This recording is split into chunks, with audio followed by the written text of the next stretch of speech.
blew up my auntie's building, put out her great-grandchildren. Who else in America deserves to have that feeling? Where else in America will they blow up your village? Don't knock me down, don't knock me down, I beg you, I'm just chillin'. I fight you all, I'm willing. Just show me who's that villain. I don't see one, I can't find nobody. Chicago or Benghazi, a high rise without no lobby. Run up stairwells like Rocky, cause these elevators so sloppy. Stop me now if I'm lying, but I don't need your buy-in.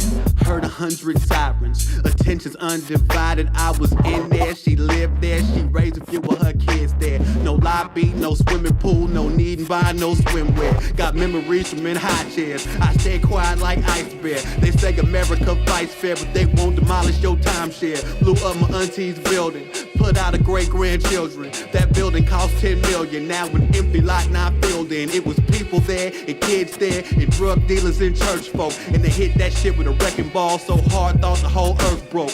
All my people dispersed though, federal to commercial. State demolished my circle, I guess everywhere's my turf though. That's the sound of them tearing my body down to the ground.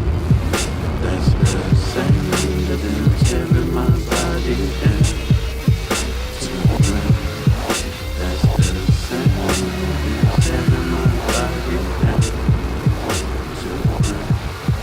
That's the sound of them tearing my body down to the ground. That's the sound.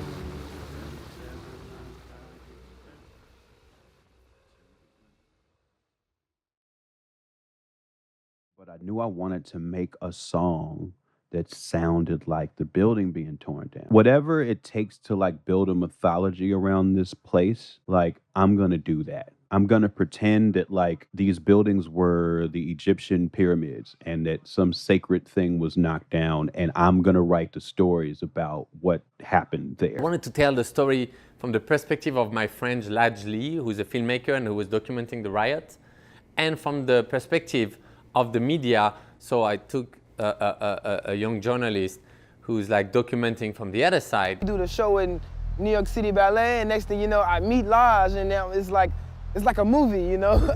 I actually meet the person I'm portraying. Lauren, the girl, she plays like one of the reporters, you know, from the other side. I never saw it on the news or anything like that, but based off of the video that he showed us and then coming here, I can see kind of what that would have felt like, to have cars burning and things happening.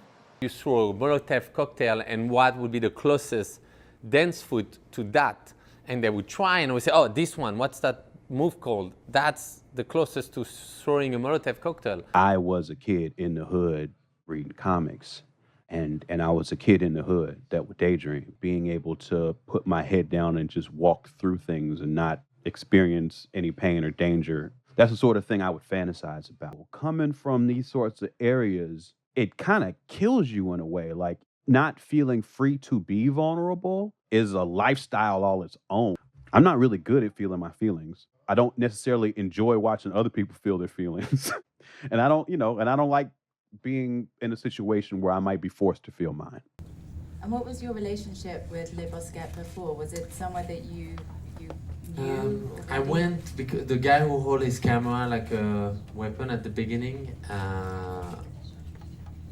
invited me to pay some photo there. That neighborhood is a place where no movie being shot or stuff like that, because there's a lot of tension there. There's nothing, like specifically in the building where my auntie and my cousins and my great-grandmother lived, like there's nothing there. And like that incensed me. I just heard a million souls howling when I realized that there's nothing there. But because for 10 years we have been working there, we went and knocked at every door and explained that we wanted to come with a special project. Every light in the building, it's because someone let it on so that to compose our frame. So the whole neighborhood got involved in that. You know, this is like 50 years of history at that point. You know, a couple of generations of people, these closed ecosystems that had all of this very specific culture. They're the one that's going to decide if the work should happen or not.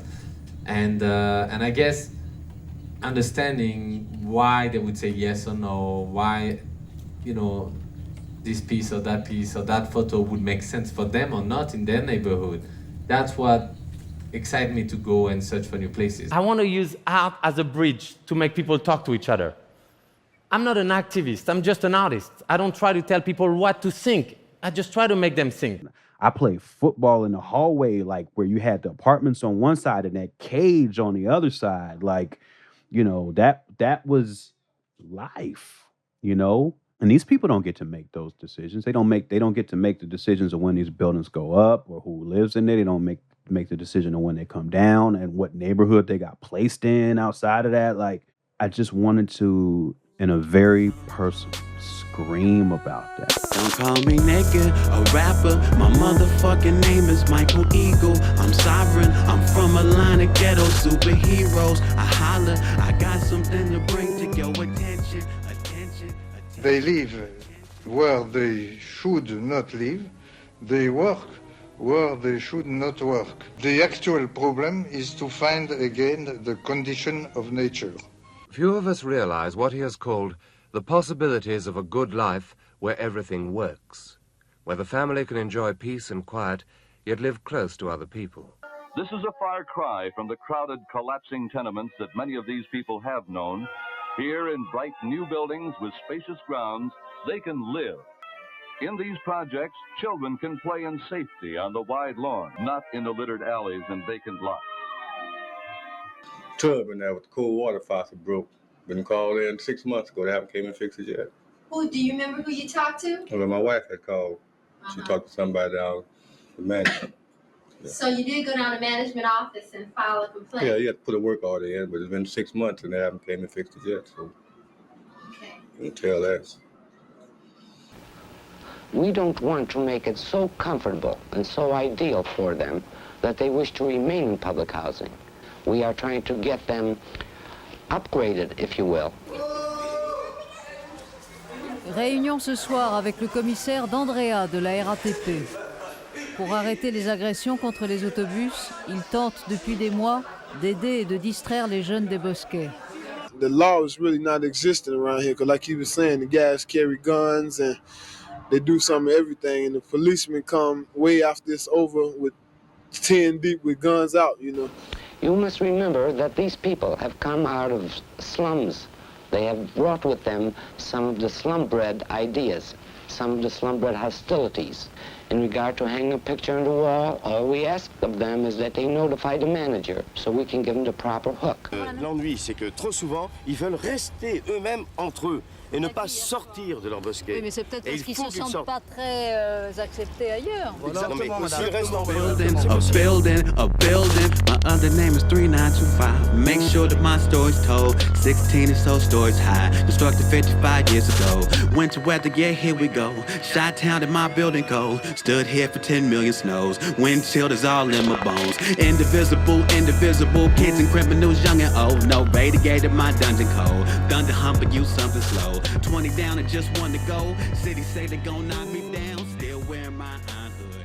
Told y'all you won't stop me now.